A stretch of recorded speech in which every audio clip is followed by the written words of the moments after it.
off to a good start already. The browser didn't want to play the intro clip. So, hi guys, welcome back to Wrestle Wellbeing. I'm your host Jim, and I've got a very special guest today on today's episode of the Unseen Battles. But before we get into that, I just want to address something. For people that watch the show regular, you'll notice that I've not uploaded for about 2 or 3 weeks. It's mainly just because I've been resting. I've been working non-stop for the last couple of weeks. I've also been gigging with my band outside of work. But the views have been coming in very nicely on the Steve Grimshaw podcast. I really do appreciate you guys for watching that. We're nearly at 300 views for that one, which is absolutely insane. Up to 33 subscribers. Absolutely fantastic numbers as well. But before we get into today's episode with my very, very special guest, I want to talk about the Hot Tag Foundation. So for those that don't know, the Hot Tag Foundation is a non-profit organisation based here in the UK that aims to share wrestling with children across Britain, particularly those in need. In essence, the Hot Tag Foundation leverages the appeal of professional wrestling to bring joy and a sense of real-life superheroes to children, especially those facing challenging circumstances. I've got a quick clip that's going to show not just the Hot Tag Foundation, but also organisations that they are joint with. There's a couple of QR codes on there, so if you want to quickly pause this video, scan that QR code and then head over. Make sure you come back because you're not going to want to miss this episode. So we'll see you in 2 minutes. Ready for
So there you go, guys. That is the Hot Tag Foundation. Fantastic organisation there, helping young children up and down the country.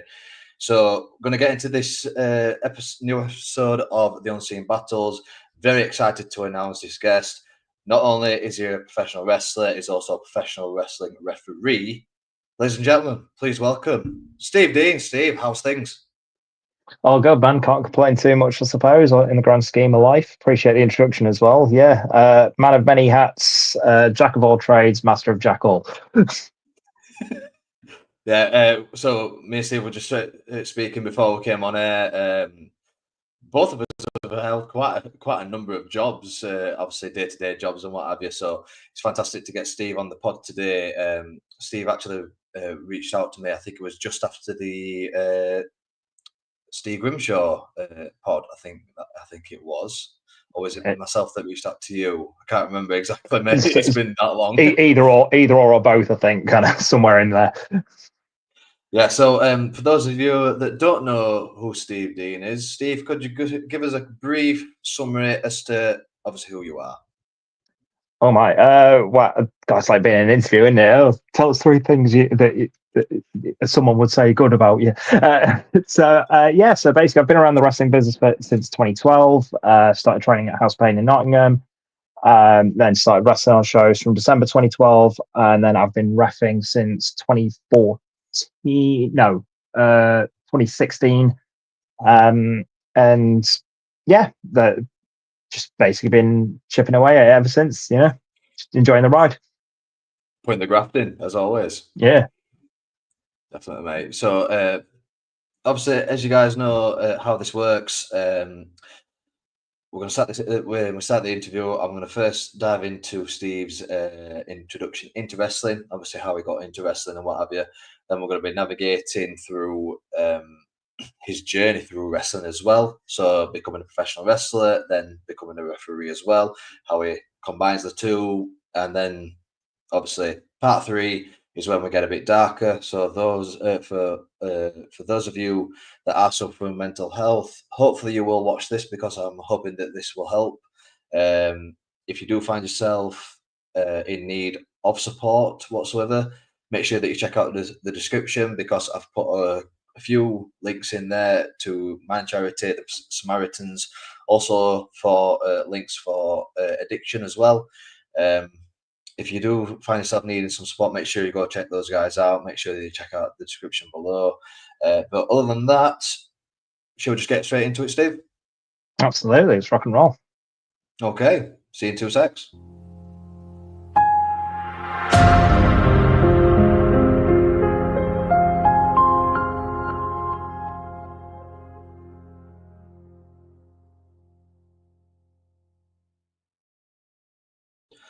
So, Steve, to start off, I like to call this first part the call to the squared circle. So, the first question for you, mate, is before you even stepped foot in a wrestling school, what was the very first spark that ignited your passion for professional wrestling? So this takes me back to 90. I want to say 91 or 92. I was like 5, 6 years old. And basically, because you're a Huddersfield guy, I grew up in Whitby. So somehow my brother came home with 2 wrestling videos. One was SummerSlam '89, and the second was Survivor Series 1990. So it was basically just on an afternoon. The videos, like, I wasn't really paying attention. I was doing whatever, being 5, 6 years old, and it was on SummerSlam '89. There's an infamous promo by Dusty Rhodes where he just goes absolutely insane about the Honky Tonk Man. And then that kind of made me go, what's going on over here then? Bright lights, flashy colors, all that stuff. And then there's a match between the Rockers and Tito Santana against the Fabulous Rougeaus and Rick Martel. And I think that one kind of got me paying attention because, again, Shawn Michaels is darting around the ring in neon and everything like that. And then, so I was kind of paying a bit more attention. And then we put on Survivor Series 90. And of course, that's the debut of The Undertaker. And that's what fully got my attention and my imagination straight away. And then we were quite fortunate that even in deepest, darkest rural Yorkshire, we had Sky, and I found out that it was on Sky One on a Sunday morning, and then I see Papa Shango cursing the Ultimate Warrior. So this is like, I was very much a Ninja Turtles kid, so like this is like real life stuff, real life Ninja Turtles. There's curses, there's guys throwing up on EMTs, we've got all this craziness going on. Like the Repo Man's running around stealing Macho Man's hat. Like, what's not to love? Definitely, mate. That's probably the best answer I've had so far to that question, if I'm honest, mate. Absolutely brilliant, that one, mate. So, as we know, many aspiring wrestlers romanticize the business, thinking that it's all, to put it in Yorkshire terms, all shits and giggles. But obviously, we know that it's not. So, in your experience, what has been some harsh realities or unexpected challenges that you encountered in your initial training that forced you to possibly confront whether this was your truth path? So it's kind of two part of that one. So because I grew up in Yorkshire, like there was no wrestling school. Like that was the first harsh reality of like, how do I even start this? And I'd romanticized an image of myself because you get the internet was in its infancy around the time I was becoming a teenager, and I was finding forums, and I found a link to this like Australian backyard fed. And this is the part of the story I was kind of miss out when I kind of say how I got into wrestling and everything like that and got involved in it. And they built their own ring out of like trampoline and which is standard, but then they kind of managed to secure it so it wasn't fully dipping in on every bump, like with like plywood and tires and all this kind of stuff. I was like, I could make a ring, and and not as easy as all that. So again, I grew up on a farm, so we've got a lot of empty buildings around the farm and everything like that. And so my first ring was straw bales. So and also around this time, Tough Enough's on TV. So I'm learning how to bump vicariously through the TV. So I take that first bump, and my God, I was like, well, that's probably not how it's done, but it's the best I'm going to do. But then it was the second harsh reality was when I finally got to train. So again, maybe I'd glamored it to myself or something, I don't know. But years down the line, I'm 19, I'm 20. No, I'm not even 20. I was 25. But like in the in between time, I'd been kind of trying to find if there were any local wrestling schools, anything like that. It was all nothing, or it's Portsmouth, London, whatever, FWA, all that kind of thing. And finally, when I'm living in Derby now, and finally I see there's a wrestling school in Nottingham, I was like, well, I can get to Nottingham. So this is 2012, and when I finally said, if I don't do it now, I'll never do it, kind of thing. So yeah, so I was 26 even when I first walked in, and it's a bit of a rundown place where House Pain originally was when I started anyway. Before where I was, it was just a sports hall at Notts County Football Club. When I get there, it's a place called Gym Combat, and it was the building had seen better days. It was quite run down. I was like, not quite sure what I'm walking into here, but at the end of the day, right at the end of the hall is the ring. I'm like, well, this is it. This is the one. Yeah, and it's that first bump. Again, it's that first bump. It's like it was a shock to the system, but I was like, but it just gave me this rush. I was like, I need to do that better, and I wanted to, I wanted every bump to be better than the last kind of thing. So yeah, that was the kind of they were the kind of harsh realities of how do I get in the first place, growing up where I grew up, and then it was okay. This isn't maybe kind of what I thought it was going to be, but at the same time, I kind of dug the dinginess of it a little bit. I was like, yeah, it felt like underground. It felt like very kind of like a dark secret almost, but in a cool way, like. But yeah, that was it really for me.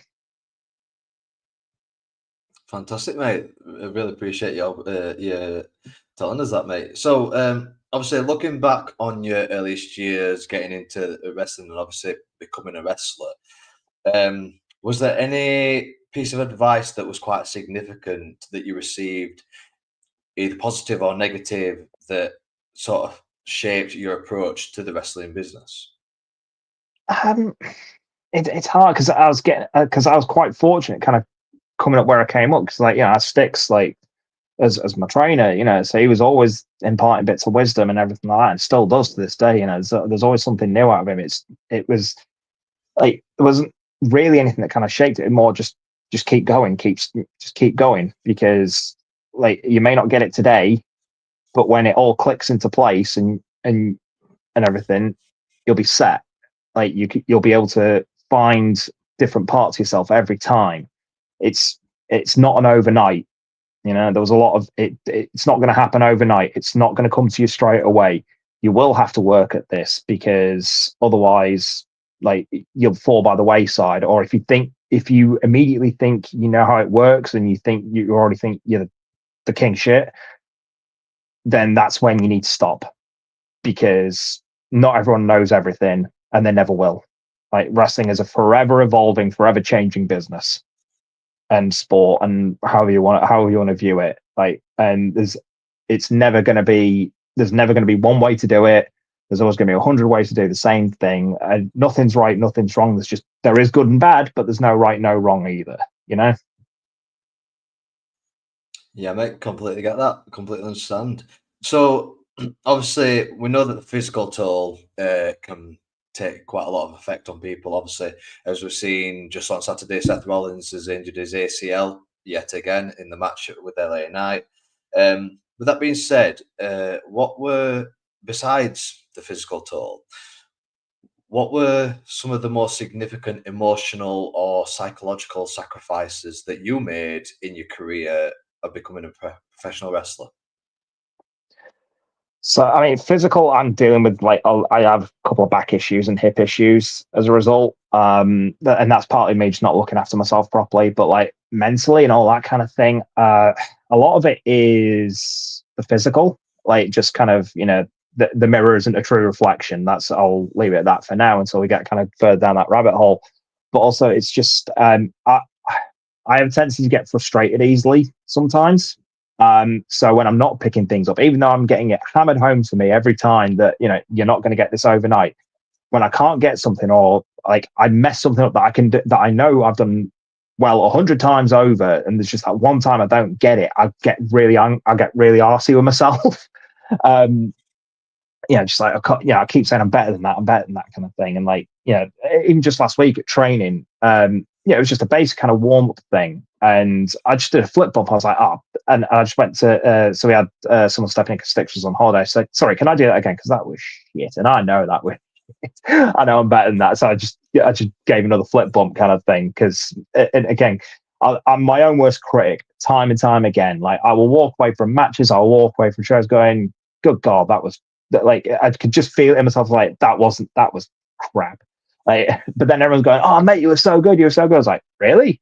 Were we part of the same match? Were you watching what I was doing? Like, I don't know. Like, but that's just me being naughty to myself sometimes, Yeah, I definitely get that, mate. So would you say that would you say it's a bit like a imposter syndrome sort of thing that you suffer from? Oh God, yes. Jesus, I live imposter syndrome every day. Like, I'm in like my day job, like I'm in a supervisory role, and there's days where I kind of come out of meetings and everything like that, going, how am I still here? How am I still in this position? Even though I show time, apparently I show time again that I'm more than capable of doing the job, kind of thing. But I'm like, someone's going to find out. Like, I feel like I've kind of blagged my way in sometimes. And even in wrestling, like, there's definitely an imposter syndrome. It's like I'm put in, it's because of, like, I've done a bit more time and things like that. I get put in positions of helping out newer guys and things like that. And it's a tremendous compliment, but I'm like, why me? Like, there's such over there who, there's, like, David Thompson, there's Brad Matthews, there's all these guys over here that are so much better than me. Why are you trusting me with that kind of thing? Like, and even it's just just a basic singles match or anything like that, I'm just kind of like, are you sure? You sure you want me to do that kind of thing? Like, and then, like, even with the reffing as well, like, when Kumite first started, Matt and Fletch, God love them, they, I was one of the first people to contact saying, like, hey, how would you feel about being a deathmatch ref? I was like, I don't know if I'm the guy for that job.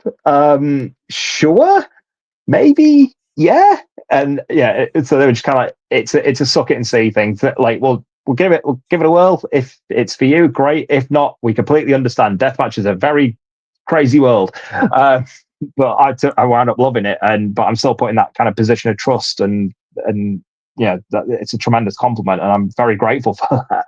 But there's days where I walk away from shows kind of going, I don't know if I'm the guy that should have done that. It should have been part of that role in the show or whatever. And it's just me being my own worst enemy more than anything. Yeah, definitely, mate. So, obviously, we are just saying about you having problems with imposter syndrome. Has there ever been a make or break moment in your career so far that's made you seriously consider just walking away completely? And if so, what or who ultimately pulled you back from that mentality? Um, Not really. There's times where I've been like really frustrated with myself. Like there was a time where I was putting far too much pressure on myself because at House Pain, we were doing this kind of storyline where I was starting up a stable and all this kind of thing, and so I was like desperate for it to be, to be the thing and to be the my kind of make or break. Yeah, I kept treating it as my make or break rather than it being a process and a building block. And like had this match, it didn't go particularly well. It's not a story I'll tell now, but it's one of my favorite stories to tell because it's a match I don't look back. I used to not look back on it fondly. Now I look back on it with laughter, just because I like to think I've matured a bit more since then.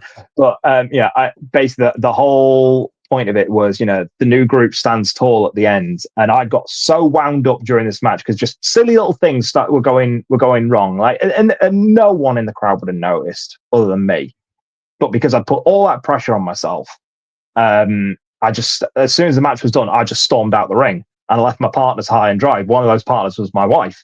I just left them high and dry in the ring, kind of going, "Yay! Oh, Steve's gone. Quick bail out," kind of thing. Um, and So there was around that time, I was just like, I'm not enjoying it anymore. I'm not enjoying it. Rah rah. But thankfully, weirdly, around that time, I say thankfully, like it was a weird blessing and a curse all at once. Like that was when my back issues really first started showing up. So I kind of had to take time off. So that made me look at everything a lot differently and kind of seeing how, if I came back from this, where do I fit? Where do I go? What do I do? And how can I be better than I was? And it kind of made me kind of switch my mindset up a bit.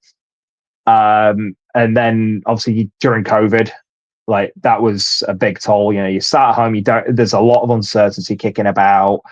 And it was just a case of, and then, speak out happens and all this kind of thing. You start seeing people that you thought were the good ones or whatever, or, that you had some sort of kinship with, and even then they're just your peers. So even if you've only got a kind of semi-parasocial relationship with them, you're seeing them getting outed and everything like that. And then you don't know who you can trust anymore.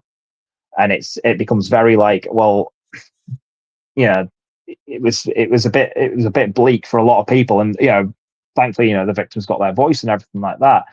But it was a case of like, and I know it was the same for a lot of people. They were like, well, do I even want to go back to it? And it was a bit, during COVID, and especially around that time as well, like me and Harley were having a bit of come to Jesus with ourselves. We were assessing a lot of things in our life, for when the world comes back on, like, what are we doing? Like, do we want to do this? Do we want to do that? Should we change careers? Should we change locations? We were looking at everything.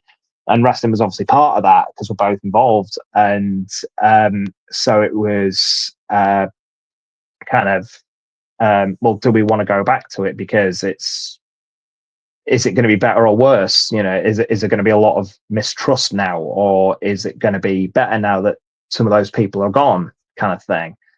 And so we thought, well, I took it as if I don't go back, I'm leaving it. And I'm not saying I'm like a saint or a perfect or anything like that. Far from it, Jesus Christ. But like, it's not a case. It's more a case of if I don't go back, they've won, kind of thing. Like they've taken that enjoyment from me, from being the kind of person that they are. So I think that was a lot of it, and just a case of, it's still my passion, it's still my joy, it's still my happy place. Like even just watching it, like I still get, even though I moan sometimes, and I become the kind of sofa fan, and the fantasy booker and all that kind of thing sometimes. Like I'm not as bad as I used to be on that, by the way. I'm not that kind of person.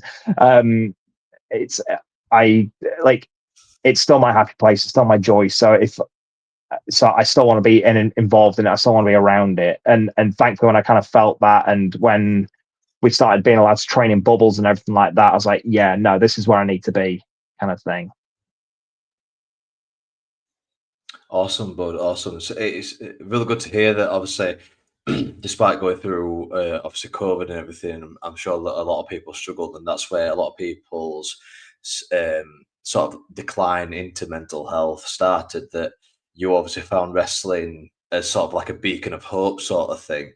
Um, it's funny that you mentioned about being a booker, because I was actually going to ask you something at the end of this, where I'm wanting to get myself and a couple of other people that's in the community, such as Magical Wrestling. Liam, hopefully, is watching, and then I'm going to ask yourself if you fancy doing sort of like a like a bookers sort of thing, because I don't know if Oh, you've hell yeah. seen videos of my channel where I've rebooked a couple of past matches. Yeah. Quick plug for this channel. I've Do it. actually booked. Obviously, as I've alluded to, Seth Rollins is now injured out with his ACL. I've done a bit of a booking where it's from now to the end of December, where Bron Breakker becomes the new Mr. Money in the Bank and becomes WWE champion by dethroning John Cena at the end of December. So if you Ooh. guys want to see that, let me know in the comments below. Obviously, we're going to carry on with focusing on Steve today, because this is about Steve.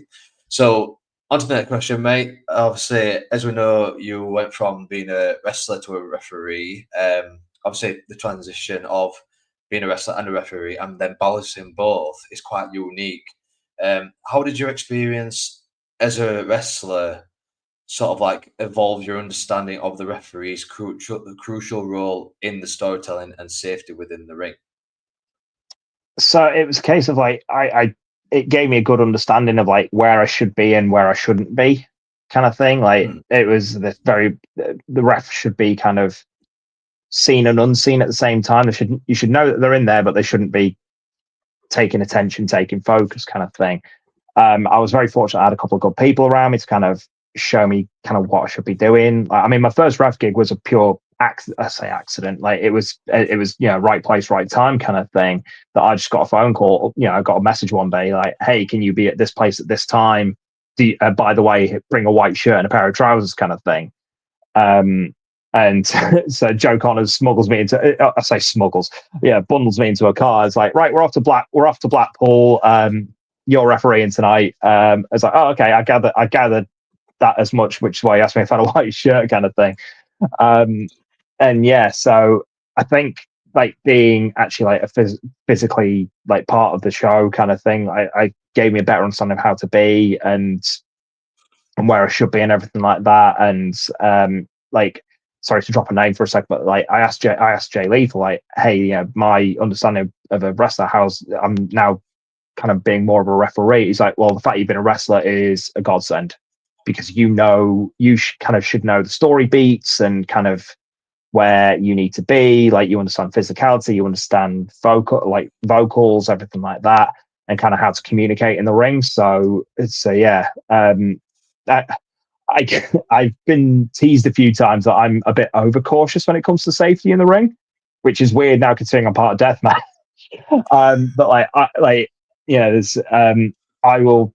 There were times where because then obviously again because the business evolves so much, like some certain people like to take kind of what look like risky bumps but are actually safe as houses. You know what I mean? But because I'm so invested and so involved, kind of thing, I don't see that straight away. I'm like, oh my god, it's just landed right in his head. I'm diving straight down to check on them. Like, I'm fine, fuck off, kind of thing. Like, and I got called out once for just checking on a guy after a basic clothesline because it was so like meaty. They got such a good like whack out of it. I was like, oh god, he's taking his head off. Oh my god, and because I've had a couple of concussions myself as well, I'm like dead sensitive to that. Like, oh god, what if he's hit his head? Oh my god.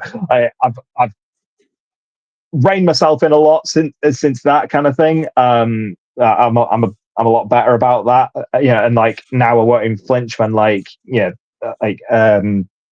Kumite show and Danny Darko's walking at me with his bicep wide open, going like, "I need some tape, mate." He's like, "Yeah, cool, no problem." Like, it's just part of it, it's kind of thing.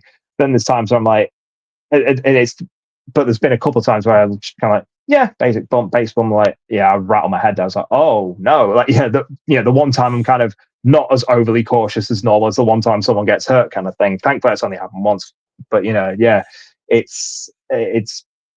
but yeah, I think being part of it has kind of made me a bit more aware as to where people want me and kind of what beats and kind of what story we're trying to tell, and so I can kind of work with them.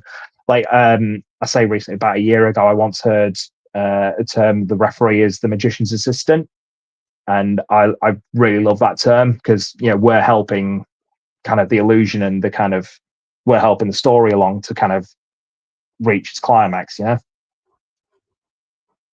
Definitely, mate. Thank you. That's awesome to hear, and quite nice that you dropped that name, Jay Lethal. There. That's so.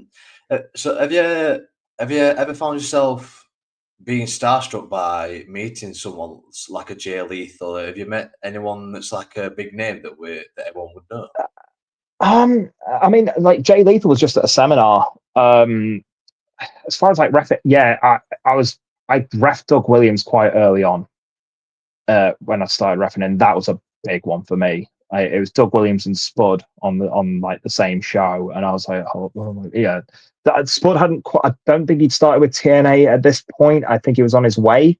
So, but like even still, I knew him from like Southside and Progress and whatever else. And the original incarnation of 1PW, I knew him from. When he'd been feuding with the man who would become Corey Graves, so that was huge for me. And Doug being Doug, this big imposing man, but who's an absolute softie. He's a wonderful human being and will give you so much time, like if you want him to. So he was wonderful. But I was in that moment. I was like, don't want to mess up, don't want to mess up, don't want to mess up. And I got really in my head and kind of like I was very wouldn't say boo to a goose that day. I was just kept quiet in the corner, just said hello, was very polite, very cordial, and then I was just kind of like, I don't want to bother him. Even though that was my time to kind of pick his brains and ask so many questions, I was like, I don't want to bother him. I don't want to look like an idiot. You know what I mean? Like, you kind of like feel a bit intimidated, sort of thing. oh god, yeah, yeah. You just want to curl into a ball in the corner and just be like, I'm not going to say anything. Yeah, and because I was still quite fresh, like in the business as a whole. Like I was like, I just didn't want to kind of like be an idiot. So I just kind of, I very much stepped into my imposter syndrome a bit there, and just pretend you know what you're doing. Just pretend you know what you're doing. I exuded an air of confidence that I don't think I've ever exuded since that day. And then since then, I've got to wrestle James Mason once, which I mean, Mason's been like a stalwart on the British scene. But again, I was very new to being a heel at that point, so I had no idea what I was doing. I was being very overprotective, even though James will give it to you and he will open himself up for you and he will let you kind of work with him. Got backstage, he's like, "Why don't you do anything to me?" I was like, "Because I didn't know what to do." I just and again, because I was just so kind of stuck in the moment, I was like, because again, I'd only been a heel maybe a few months at that point. I just froze up, and because James Mason had this kind of aura and this kind of lore around him and everything like that. So again, I was like, I don't want to mess up. I don't want to mess up. I'll just go easy. I'll play it safe and whatever. And that was my time to kind of really kind of show up and show out, and I didn't, kind of thing. But it's no big thing. He was always very he was very polite about it afterwards and everything. And I've got to know him a lot more since, because I've worked at shows he's been at, or ring hires or whatever, and done a few seminars and stuff like that. And we joke about the fact he doesn't remember. He can remember all these matches he's had since the dawn of time, but he just doesn't remember the match I had with him. Probably for good reason. Maybe you have to book it, get another match with him, and make sure that he remembers you this time. So, just going on to the next question, mate. What is one aspect of the professional wrestling business that the casual fan rarely sees or understands, and how has that insight changed your own perception of the years? the main kind of thing that I've learned over time is that the referee isn't just there to count three. Like, and I know that's kind of been said a lot, especially like Steve said it a lot when he was with you. There's a lot of kind of just stuck your training in a shirt and it's fine. You just got to count to three, sometimes five, sometimes 10, depending on the context.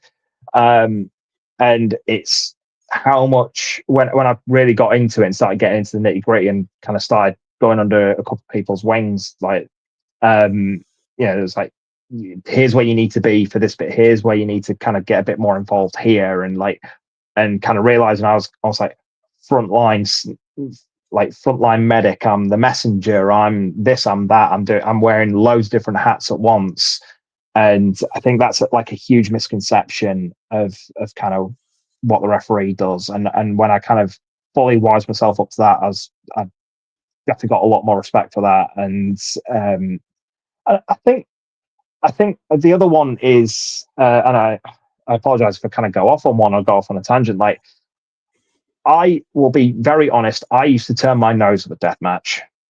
I thought it was guys who didn't know what they were doing. I thought it was people who couldn't make the big time or whatever, and they were just hitting each other with weapons and cutting each other up and whatever. There is so much more to deathmatch. It is an art form of itself. Like, it's not just garbage wrestling or whatever. There is so much to it, and like all those guys that are involved, even just like based in the UK, let alone kind of abroad or whatever. Like, they know so much. Like, yeah, because I think if I was to get someone who'd only ever watched like World of Sport and kind of shoved like a Matt Tremont or a big effing Joe in front of them, they'd be like, well, who's this guy? Like, what does he know? And like their business sense, their mindset, their actual like sense of psychology and everything like that it's right on par with anyone else. Like, they know the job, they know what they're doing. Like, they're not just going out there and hitting each other. There's a purpose for what they're doing. There's a reason they're doing what they're doing.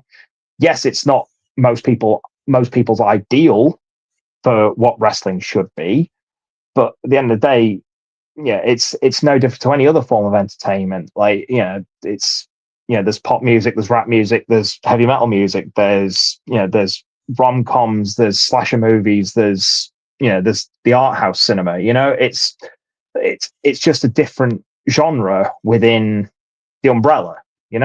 And I think, because when I first got involved, I was like, I don't know, like. And then when it was reffing that first match at Kumto, I was like, oh, I get it now.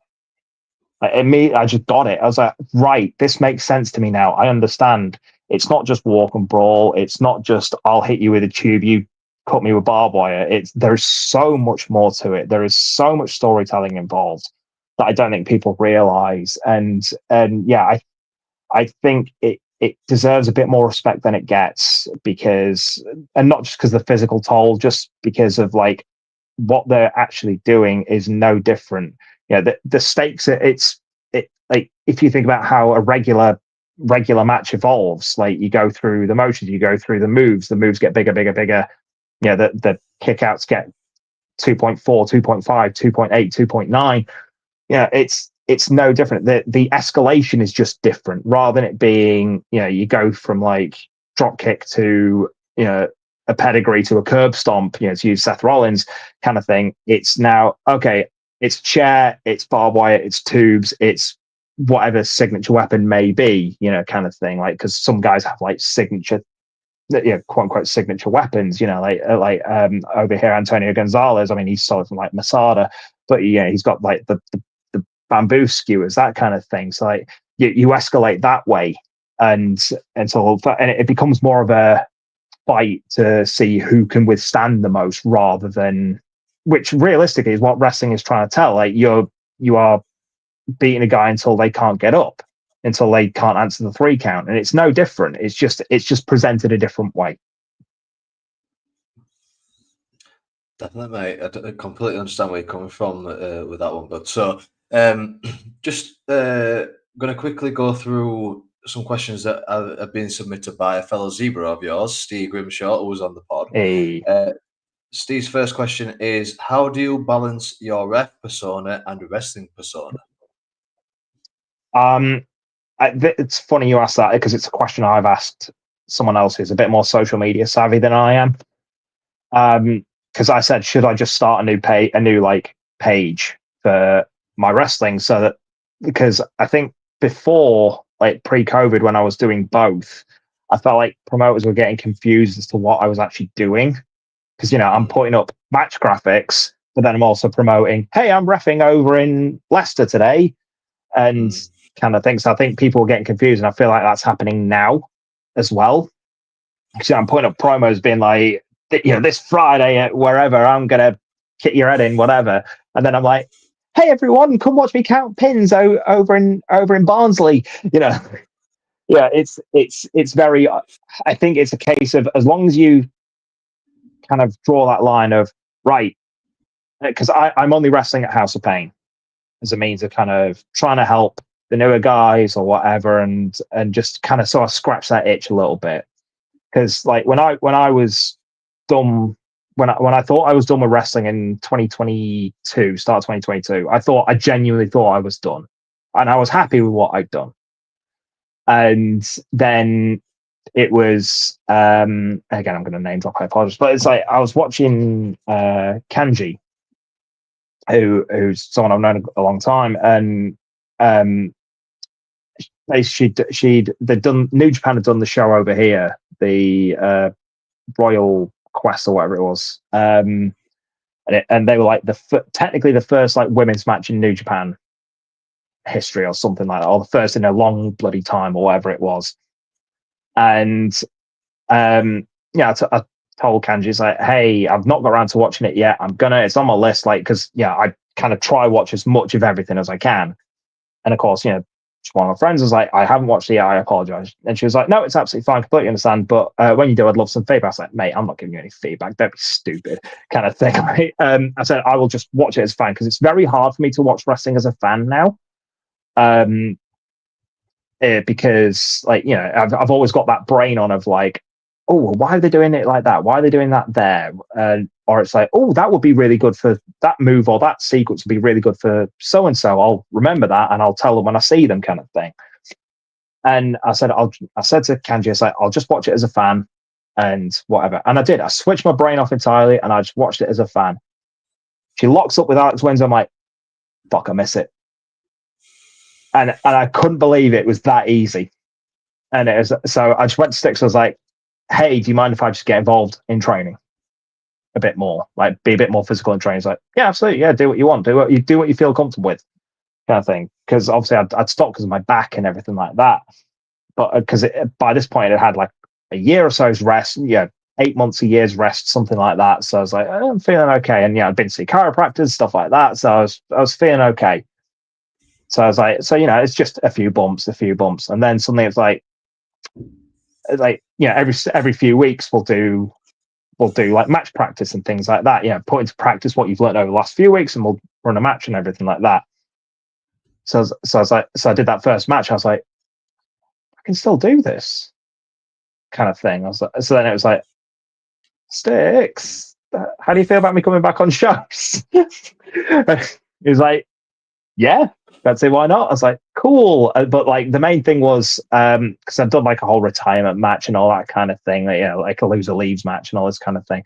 So the main thing was I went to Sash, and because I'd had my retirement match with Sash and his partner at the time, and I just went to them and said, look, I want to come back, I want to wrestle again. Are you okay with that? Because I really appreciate what you did for me that day. And it was a great send off. I really appreciate it, but I want your blessing first. So she's like, yeah, I don't care. Like not in a dismissive way, but it was like as far as like House of Pain goes, like we don't run that venue anymore. We don't run that we don't run that area in Nottingham anymore. No one's going to remember because our fan turnover. Like do what makes you happy, kind of thing. He meant it in that regard. And yeah, so we did the comeback and everything like that, and it was great. My first match back was a street fight by complete accident. So that was a great test for the back. But yeah, so I mean, as far as like, and then it's all kind of gone from there. But like, as far as like balancing the referee and the wrestling, like wrestling is House of Pain, refereeing is everywhere else, and it's just I promote everything and I make it very clear: I'm wrestling here, I'm refereeing here, and again, I do back of my head think, oh, maybe the promoters are confused. And I keep thinking about starting up a separate page, but as I spoke to, it was Joey Slade, to, I may as well credit where it's due. It was Joey Slade I spoke to because again, he's quite social media savvy, and I said, like, is it worth me doing this? He said, no, mate. As long as you make it clear what's what and what's good, then you'll be fine. And as long as you kind of keep promoting yourself as a referee, because that's what you're trying to get out there and do. As long as you keep promoting that, you're fine. So, and that's what I've done.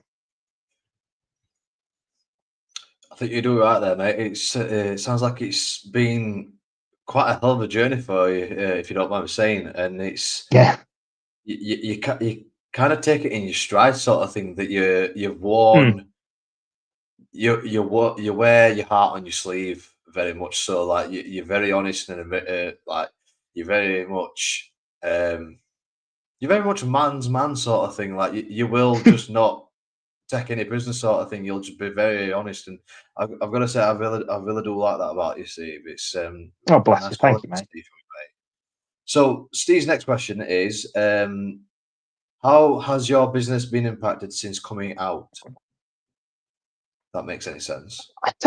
Yeah, that does make sense. So I came out as bisexual in 2023. 2023. Okay. And that was a long journey to kind of figure all that stuff out, because it's all quite linked to something that happened to me in my childhood.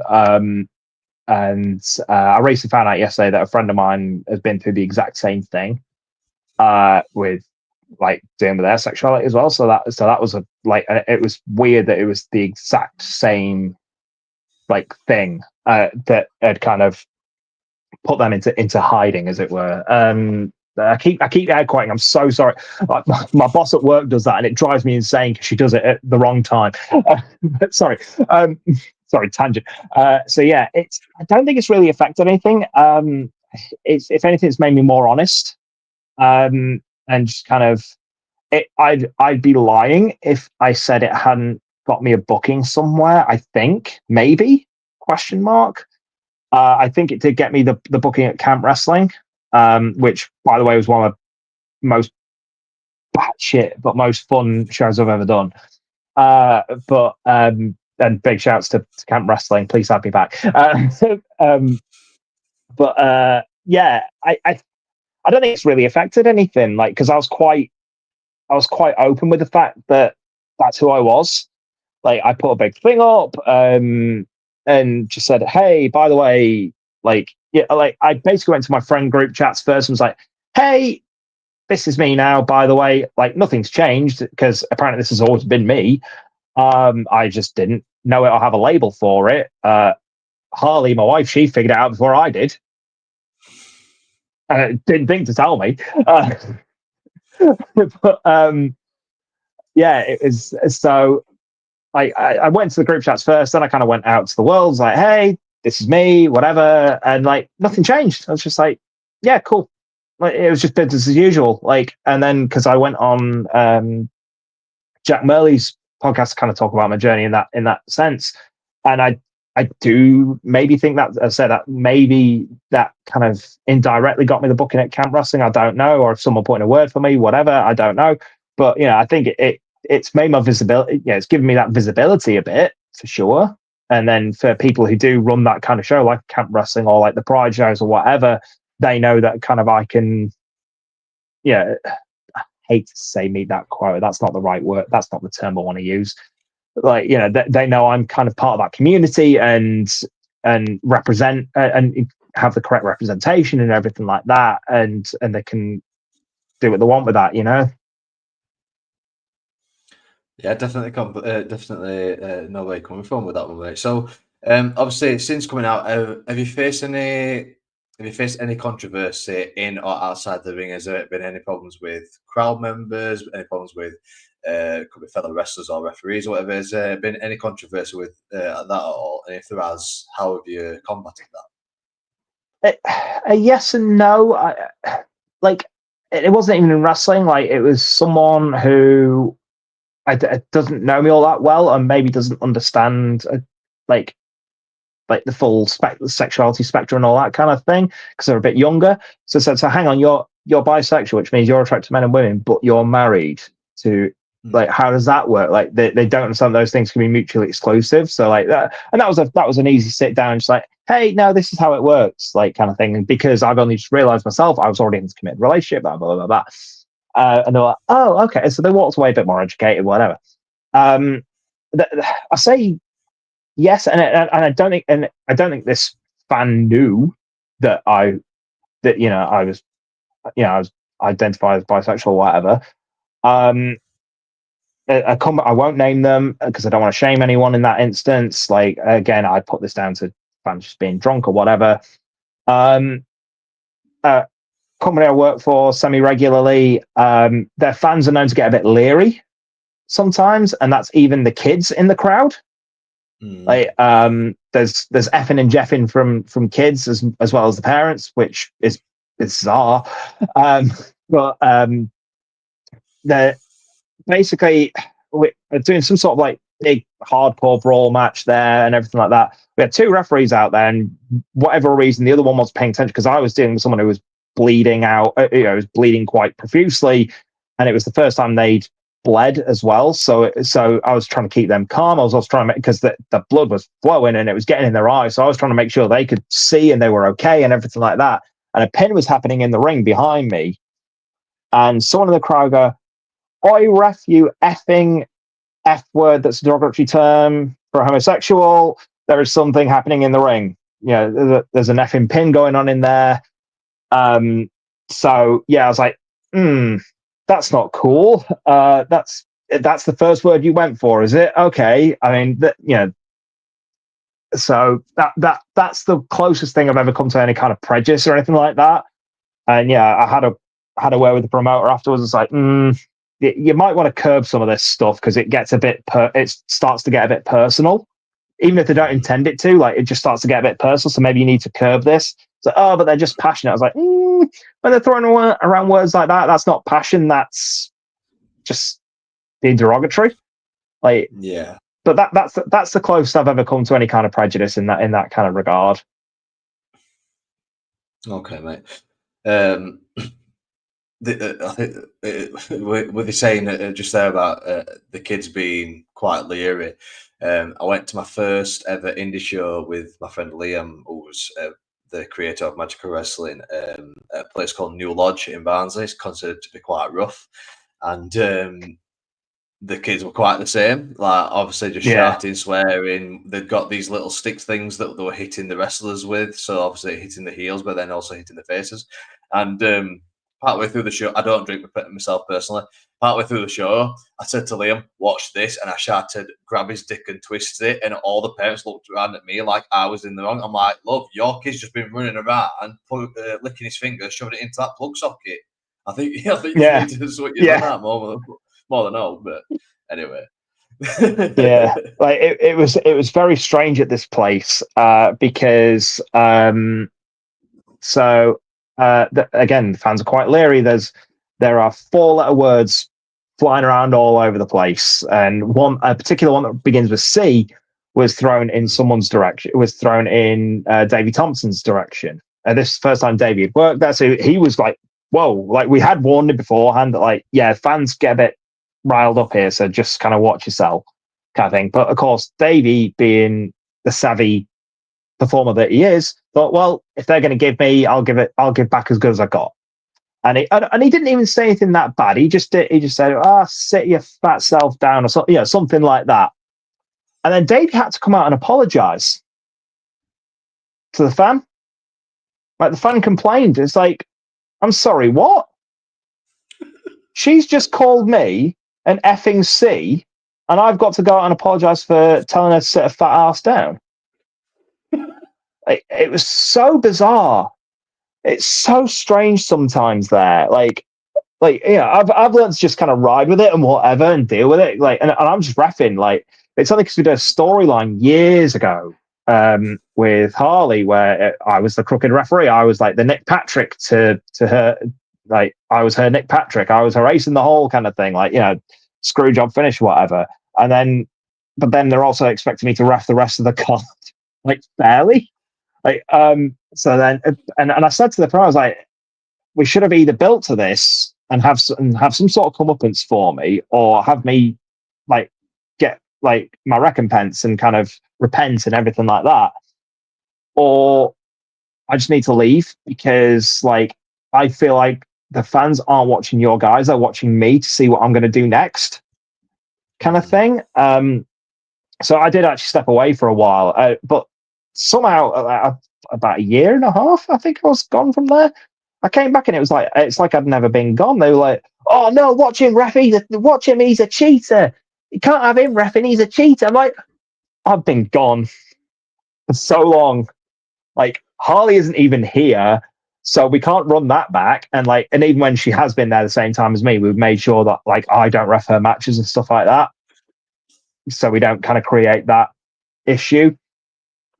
And it's just, yeah, it's a weird backwards play.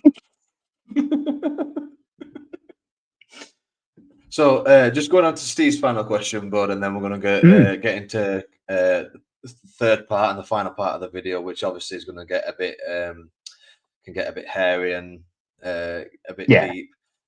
Steve's final question is: how difficult do you find promoting yourself as a referee where you haven't been before? I don't think it's that difficult. I think it's just a case of just kind of saying, "Hey, I'm going to be here," kind of thing. Because I won't necessarily have the reach there. I'll keep promoting the show. I try my best. I don't always manage it. I'll try my best to kind of promote where I'm going to be every single day on my Instagram story, because obviously they disappear after 24 hours. So it's just kind of like, hey, just remember this is happening this weekend, or I'm going to be here in 2 weeks' time, or I've got a debut booking coming up at the start of August. New Wave West Midlands, August 9th. And cheap plug. So and that was purely, I think I purely got that just because I've got friends on that show, so I promoted the show. I was just it's Franco Fake, Kanji, and I forget the match now. It's triple threat, but either way, it's going to be an absolute killer match. I'm like, this match is going to be great. Go see it. And then so then suddenly they message me, it's like, hey, are you free that day? It's like, yes, I am, as a matter of fact, kind of thing. So I it's not so much put myself out there or promoting it. I just kind of will just promote the shows that I'm on, or I'll promote shows that my friends are on that look good, or if they're having a particularly big match, Kanji having the match with Mercedes Moné or anything like that. I'll if my friends are doing, and again, sorry, I feel like I'm name dropping all the time, but it's Gabe Kidd. I wrestled on my 30th birthday. I've known Gabe for years. And seeing him absolutely killing New Japan, of course I'm going to promote that. Of course I'm going to check out what Gabe's doing, man. The guy's on fire. And so I'll just promote shows, and I'm going to be here. I'm not here, but you should go. But if you're in this general area, go see this thing, kind of thing. I work a lot for Elevation, and based kind of Leicestershire, and they've got a run of 3 shows coming up in the next 2 weeks that sadly I'm not going to be there for, because I'm on holiday next week, and then I'm away. Then I've got another booking on the week after that. So, and one of the shows is their debut in a new area. And of course, I'd love to have been part of that, but prior commitments, and that kind of thing. So again, I'm just going to promote. Just be like, go see it, go. I know my reach maybe isn't much compared to some, but if I catch someone's eye who, because I'll tag everyone that's on the show, they share it, and then they share it just because I've sent it to them, whatever, then it gets a new eyeball, and it's like, oh, so you're going to be at this show that I go to on the regular. Hello, nice to meet you, kind of thing. So it's just, I just keep plugging. I'm my own business at the end of the day. I'm the independent contractor term. I'm my own business. I'm my own brand. So just promote everything that I'm even tangentially involved in. It truly is awesome to see you doing your part. Obviously, we're promoting obviously places that you're not going to see, sort of things. So the fact that you're doing that and still promoting obviously your own stuff, promoting where you're going to be, and then promoting these other local obviously indie shows, it's quite a revolution because there's not a lot of people that will promote something else when they're doing something in particular. I mean, for the last like 3 days, me and yourself, we've been throwing stories back and forth on Instagram. I think we've uploaded about 45,000 times in the last 3 days about this show, which is unbelievable. So going on to the final part of the interview, mate. Obviously, anyone that's watching, this is where we're going to go a bit deep. Just want to say a quick thank you to Steve for his questions just then. Anyone that's watching, if you have any questions for Steve, let me know in the comments and I'll try and give them to Steve, time depending. So the first question on this part, mate, is obviously mental health struggles are often fought in silence, especially in demanding professions such as wrestling.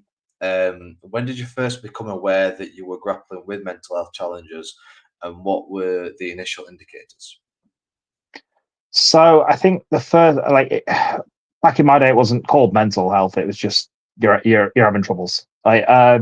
So I lost my mum when I was 12, which is a crap age to lose a parent. Especially at that kind of age when you're right on the cusp of teenager, you're figuring out life and everything like that. And I thought I was holding it together, but at 12, 13, 14, you don't really know. You're still figuring everything out, and then like hormones are going crazy and everything and I finally had an absolute blow up when I was about 16. Like a lot of stuff started happening. Like my dad had just got remarried, and things like this. Loads of stuff had kicked off, and I just had a massive blow up at school. I used to get into a lot of fights as well and stuff like that. So I knew there was something maybe kind of not right. And then when I had this massive blow up at school, I got called into the head of year's office, and he said, "Do you need help?" I was like, so I thought he was like genuinely like looking to lock me up because I'd again kind of, if anyone's ever been to Whitby, it's quite closed off from the from the rest of the world. So I thought, that my immediate thought was I'm going to get chucked in the loony bin here, kind of thing. But like he had a counsellor on standby that kind of worked with the college and everything like that, and he kind of referred me to them, and they said, look, we're a kind of baseline counsellor. I can refer you to a bereavement counsellor, because like when I spoke with this initial counsellor, I was like, this is probably to do with this. Like these blow-ups are probably me finally kind of responding to what happened with my mum, everything like that. And so they were like, well, we're not bereavement counsellor, we're kind of general kind of well-being, everything like that, but I'll refer you to bereavement counsellor and everything like that. And then there was a big unpacking of a lot of stuff during that 6 months to a year. So that was when I was like 16 going on 17. Like there was a lot of stuff there. I was still kind of struggling figuring out emotions, and kind of I wasn't a good communicator of kind of my emotions and stuff like that. And all that is like, I mean, we're 22, 23 years after the fact now. Like I've put a lot of work in. I've done a lot of kind of self-help and everything like that, and just learned to be more patient and everything like that. And a lot of it's kind of trauma based, but then there's stuff that's just kind of over time. The stuff like that takes a toll. Like, it's, I mean, anyone who's lost a parent, I'm right there with you. It's a horrible thing to have to go through at any age, regardless. And a lot comes with that.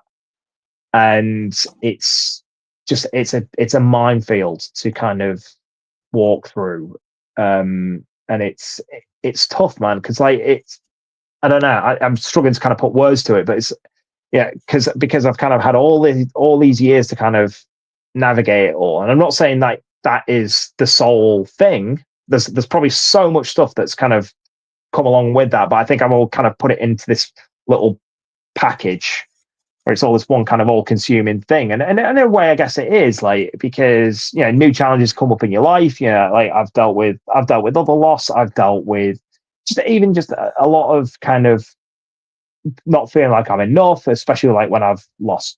I've worked in several jobs, and like a couple of times, there's a couple of times in those where I've been let go from places. So that makes me think, well, is it me? Am I not good enough? Am I not worthy enough? Am I not capable, kind of thing? And so you kind of have a lot of come to Jesus with yourself. And then and those times where I've walked away from jobs because I've not been happy, or because and again, I wonder if it's me. Like, am I the problem? Like, is it because I couldn't stick to it, because I couldn't get on with the work culture there, or whatever? And in personal life, when relationships have broken down or things like that, and again, it's always, am I the problem? Yeah, sometimes I am the problem, absolutely.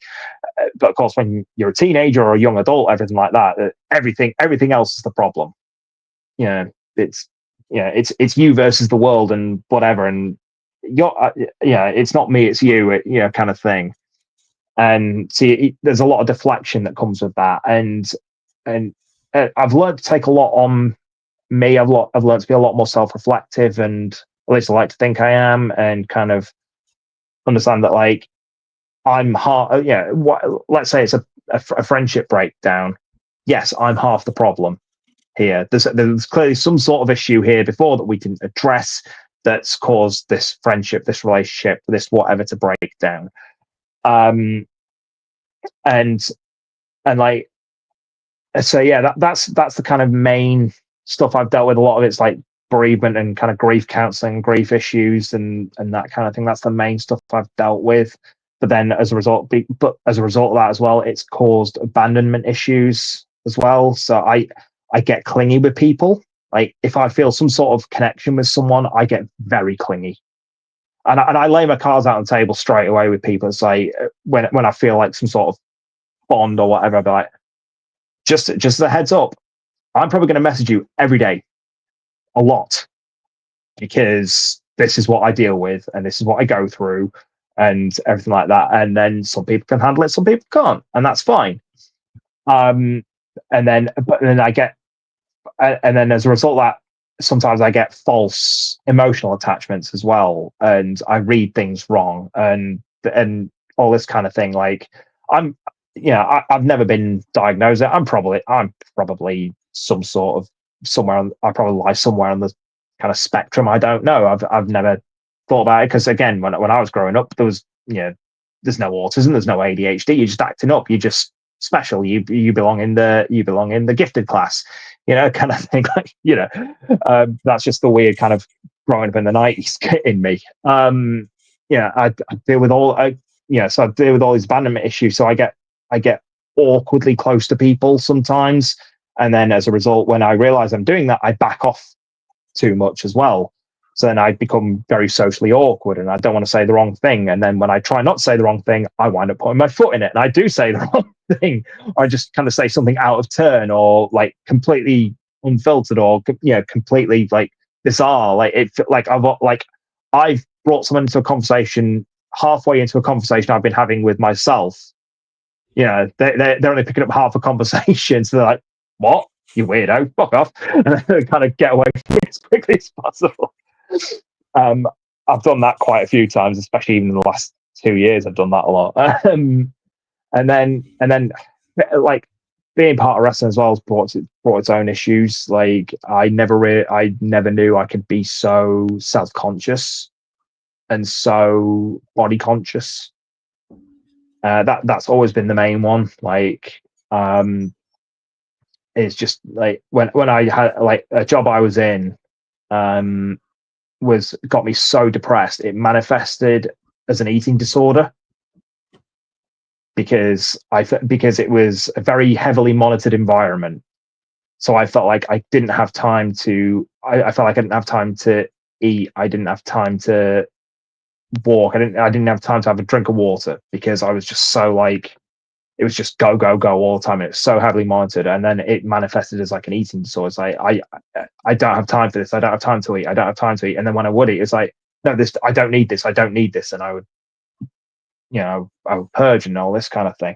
And then like being part of wrestling, it's like well I'm comparing myself to all these Greek gods around me, like kind of thing. Like I'm never going to look like that, so why bother? Or it's like as soon as I start to see a result in the gym or anything like that, suddenly I start to coast because I'm like, oh, I'm okay now.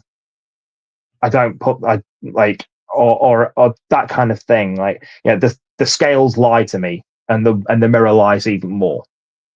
Like and again, that's something I've learned to be better with. Just kind of just take it a day at a time. Just deal with it. Just kind of. I know I don't look like to steal a Dusty Rhodes line. I know don't look like the athlete of the day, but I can still be a better version of me all the time as long as I stick to it and as long as I don't let myself fall into those traps. Like I'm never going to look like Joseph Connors or Riley Nova or or Brady Phillips. I'm never going to look like those guys, but I can always be a better version of me, and I can try help people who may also be going through those kinds of things, and or be like, hey, have you tried this? Have you tried that? Like kind of thing. Not as a and that's only if they come to me for advice. I'm not going to start saying to whoever like, hey, you need to start lifting more, because that's a stupid way to send them down that same path of getting very conscious about what they look like and everything like that. And so they're the kind of main things I've dealt with and have kind of come to realize I'm dealing with and things like that. So it's always a day at a time. It's always a process. Definitely, mate. I think there's a lot of people that will resonate with what you just said there. But so, obviously, in your journey with mental health, has there been a specific low point or a rock bottom moment where you knew that you need to actively seek help or make a significant change regarding your mental health? Yeah. So I mean, like when I had that first kind of kick off, when I first got referred to counselling and everything like that, not too long before that, I had this. I mean, again, I was like 16 at this point. I had made an attempt on my life, like foolishly, just in a complete spur of the moment kind of like anger, like at my wit's end kind of thing. And I'd be lying if I said I hadn't contemplated this year, like it's because there's times where I just kind of spiral, and thankfully I can catch myself a lot of the time, but sometimes it will just it'll just creep and you don't even realize it's creeping, and it gets and it's hard to put words to it, but it's like in my lifetime there have been numerous attempts at myself on my life. The main thing that's kept me going is the thought of who I'd leave behind. Like I've got a wife, still got my parents, I've got brothers, nieces, nephews, niece on the way. Like it's the who I'd leave behind, and also weirdly, a bizarre sense of pride comes with it as well. Of like, even though I'm not competing with anyone with this, like I feel like I don't want them to win. I don't want that thought process to win. I don't I get competitive in myself about it, weirdly. And I think I remember my counselor kind of, because I even way back when I'd kind of brought this up in my counselor. I can't remember how she worded it, but it was but it was basically like me being competitive with myself, just kind of like you're letting the darkness win, so you can't have that, because we all have to be the kind of, sometimes we have to be the hero of our own story. Sometimes it's you wind up lying to people about you being an absolute shithouse, but sometimes sometimes you have to be a hero of your own story to save yourself. and to save other people. Like that's one of the weirdest things. It's like I don't want people to think less of me or anything like that, and it's like, and I want to save them from the grief of dealing with that. Like, and it's difficult, man. Like, yeah, a colleague at work, their nephew committed suicide 2 weeks ago. Like, and they were basically like a son to them because they lived like down the road from each other, saw each other all the time. So yeah, and they sadly took their own life like a couple of weeks ago, and it's horrible having to deal with that and having to hear that. And when that's been you or close to being you, and it puts it in a fresh perspective, and it really kind of snaps the focus and it brings you back to reality a bit. And it's really and again a lot. And like when I hear like Gabe's story as well and things like that, it's like, geez, that's been me, like, and it brings a fresh perspective, and it kind of makes you realize like that when others are going through similar but in a different, that the scope's different, the angle's different, but like when people are going through very similar and have similar thoughts and everything like that, you kind of have to think about how it's a case of talking to them and seeing how they've dealt with it, how they brought themselves out of it, whatever. Like, be it just make sure you're around people, making sure you're doing something, or just kind of whatever thought process brings you back to reality and kind of shooes the darkness away, even if it's for a day. And it's just, and again, it's a take it by day by day, and let the process, trust the process kind of thing. Definitely, mate. I really do appreciate you sharing that story, mate. It's I'm Nice. sure a lot of people will take solace in knowing that they're not alone with that sort of thing. So, what 100%. message would you give to other wrestlers, referees who might be struggling silently with their mental health, perhaps feeling the same isolation or pressure that you do and once did? It's easy to say, but talk. Like, if you feel like you're struggling with your place in a or your position in, like, let's use wrestling as kind of like as a kind of baseline here. But it's like, if you feel like you're struggling with your place or your position or whatever, like, you feel like you've been at the bottom of the card for so long, or like, the referee, like, there's so many times where I walk in a room and like I feel like everyone's looking at me, everyone's staring at me, everyone, and there's like, I feel like there's whispers of like, why is he here? What's he doing here? Oh God, it's him, kind of thing. Like, just walk through it. Just kind of find the friendly face and just talk to them. It should be like, and then have that conversation afterwards. Be like, and sometimes you've got to deal with the harsh reality or the truth of it all, and kind of, and a lot of time it is just your mind playing tricks. Like, so often it's your mind playing tricks.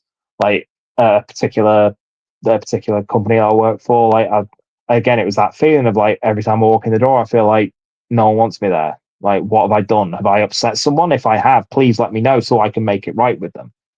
And like the guy in charge was like, nope, I've not heard anything. And even if they are, then that's their problem, not yours, because I have no problem with you whatsoever. I'm always happy to have you here.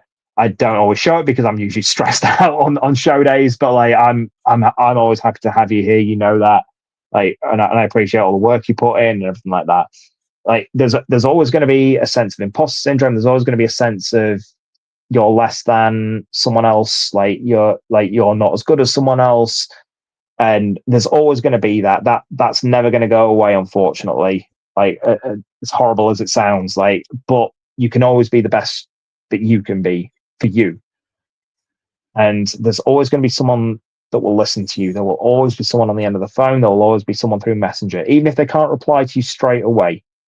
Like, always have a bench of like, a bench of 3 to 5 people, because someone might not, that one of those people might not be able to get back to you straight away. They're at work, they're busy, they're with family, whatever, they're at a function, whatever it may be.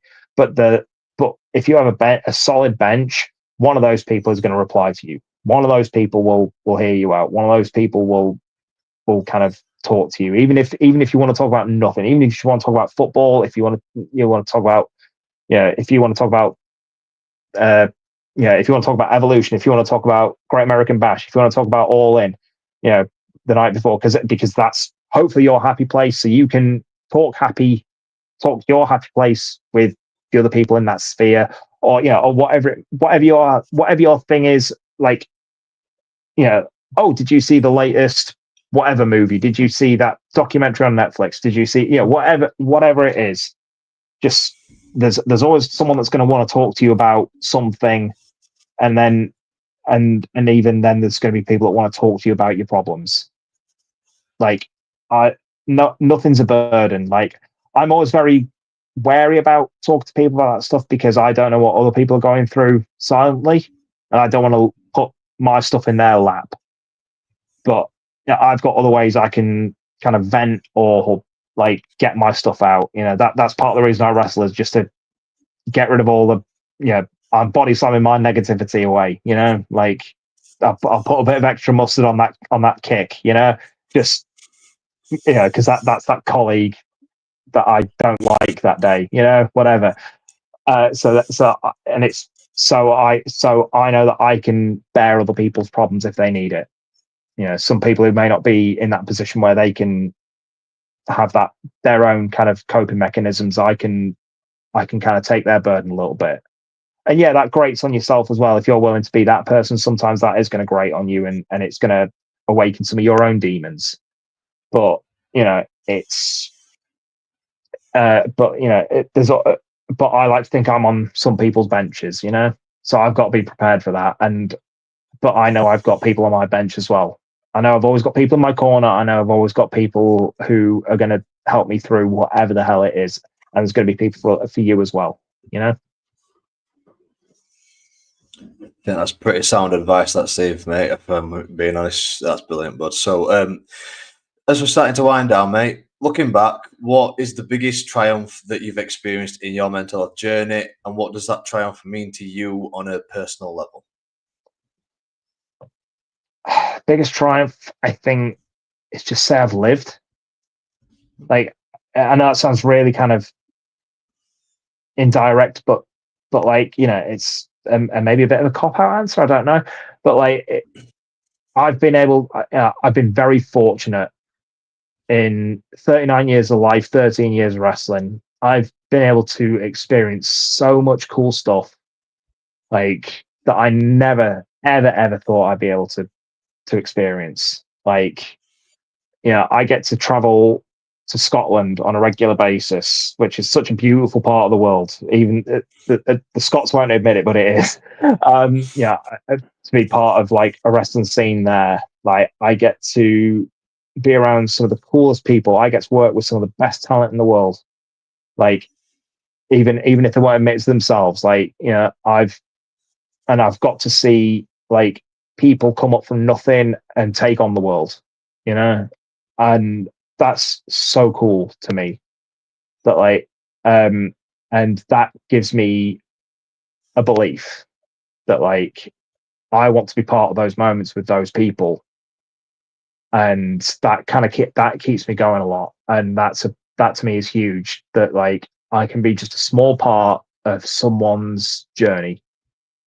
And whether and I don't want so I'm not saying like I want kudos or anything like that for any small part of that journey. I just like to be part of that, like, just seeing that such has gone on to face like a name on the British scene, on the international scene. Like, I've got friends going out to America, going out to wrestle in America. That's cool to me. Like, I've got friends out in Japan. That's cool to me.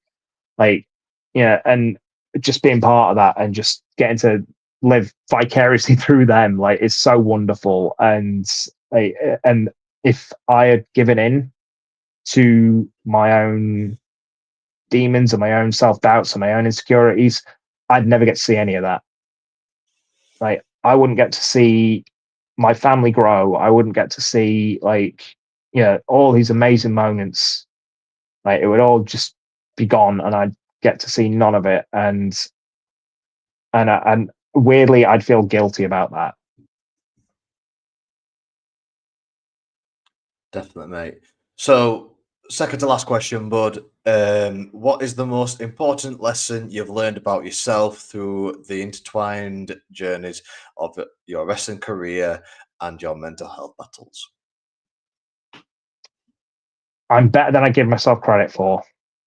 I think that's probably the best thing that I've learned. I live with a lot of self doubt. I live with a lot of issues and a lot of confidence issues and everything like that. And I just have to keep telling myself I'm better than I give myself credit for, or I let my brain tell me I am. I think that's probably the best lesson I've learned is that. Fantastic, mate. So, final question. Like to end on something that's a bit more positive. Can you give me your Mount Rushmore of wrestlers, please? It can be WWE, AEW, could be No. UK wrestling, whatever. Oh no. I've been dreading this. Someone asked me this on Gram the other week, and I can't. It's so hard, and it'll change all the time. It will change every single day, guaranteed. Let's just keep it WWE, because that's kind of what I grew up on. It's Jesus. Steve Austin. Absolutely has to be prime position. It's John Cena. It's Randy Orton, and Shawn Michaels. Wow, that's quite a Mount Rushmore, to be fair, mate. That's absolutely fantastic. So in essence, mate, that is everything for today. Absolutely loved having you on the pod. I really do appreciate you taking the time out, mate, and obviously sharing your stories. Hopefully, if someone's watching this that is going through the same things that you've gone through, that this will help them. So thank you for joining us today, guys. It's been absolutely brilliant having Steve on the pod today. Make sure that you join me for tomorrow, where I'm going to be interviewing. It's the rescheduled time and date for Holloway, the vegan athlete. Steve, I'm going to let you have the final word, mate. If there's anything you want to say. If anyone wants to follow me, I'm on Facebook, Steve Dean Pro Wrestling Referee. I'm on Instagram at Steve Dean Refs. I'm also on X and Blue Sky at Steve Dean Refs, but I'm terrible at keeping up with them. So yeah, come join me and keep tuned to you guys. Just that, Steve. See you later, guys. Take care.